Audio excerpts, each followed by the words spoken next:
Hello friends, நான் இன்றைக்கி Chettinad special ரவை பணியாரம் செய்ய போகிறேன். அதுக்கு ரவை 1 டம்ளர் எடுத்து வச்சுருக்கேன் பாருங்கள். இதை வந்து ஊற வச்சுக்கிடுவோம். ஒரு 20 நிமிஷம் ரவை ஊறணும்.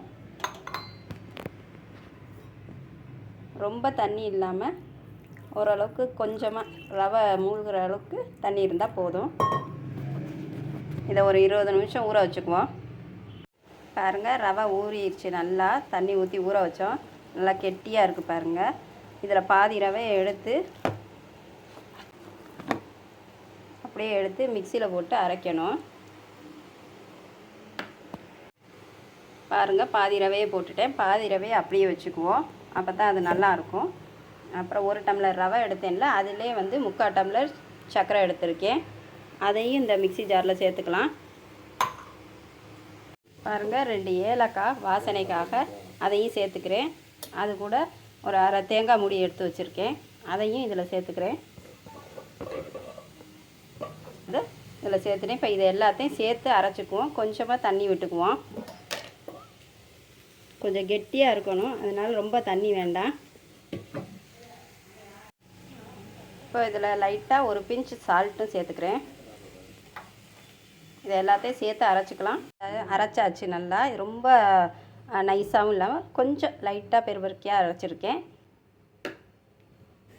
இப்போ இதிலே ஊற்றிக்கலாம்.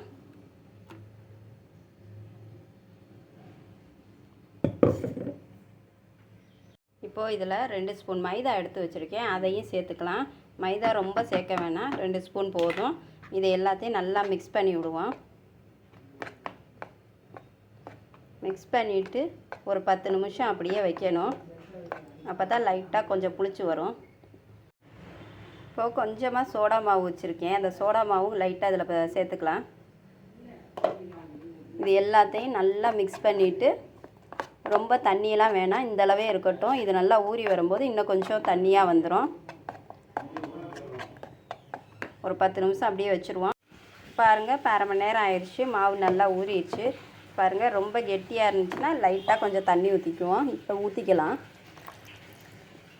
இப்போ இதை நல்லா மிக்ஸ் பண்ணிக்கலாம்.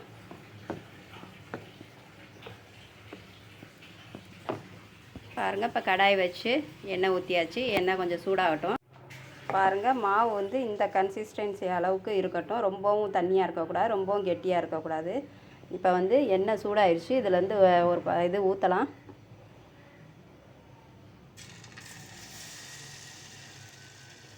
லோ ஃப்ளேமில் வச்சு ஊற்றணும். பாருங்கள், இன்னொன்று ஊற்றலாம்.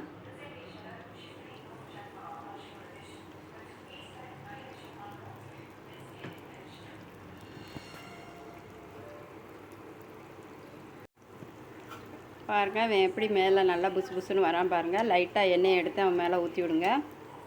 நல்லா புசு புசுன்னு இருக்கும். இப்போ இவன் நான் ஓரமாக ஒதுக்கி வச்சுட்டு இன்னொருத்தனை ஊற்றலாம்.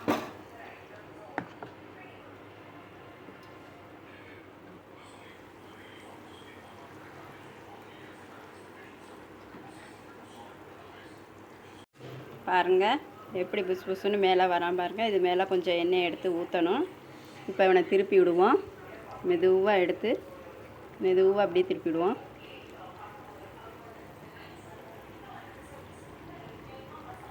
இப்போ இவன் வெந்துட்டாங்க. இவனை எடுத்துடலாம். நல்லா எண்ணெயை வடிச்சிட்டு பாருங்கள், சுட சுட ரவை பணியாரம் ரெடி ஆயிடுச்சு. இது வந்து செட்டிநாடு ஸ்பெஷலுங்க ரவை பணியாரம். பாருங்கள், எவ்வளோ சாஃப்டாக இருக்குதுன்னு பாருங்கள். இந்த ஓரம்லாம் பாருங்கள், வளைவாக இருக்கணும்.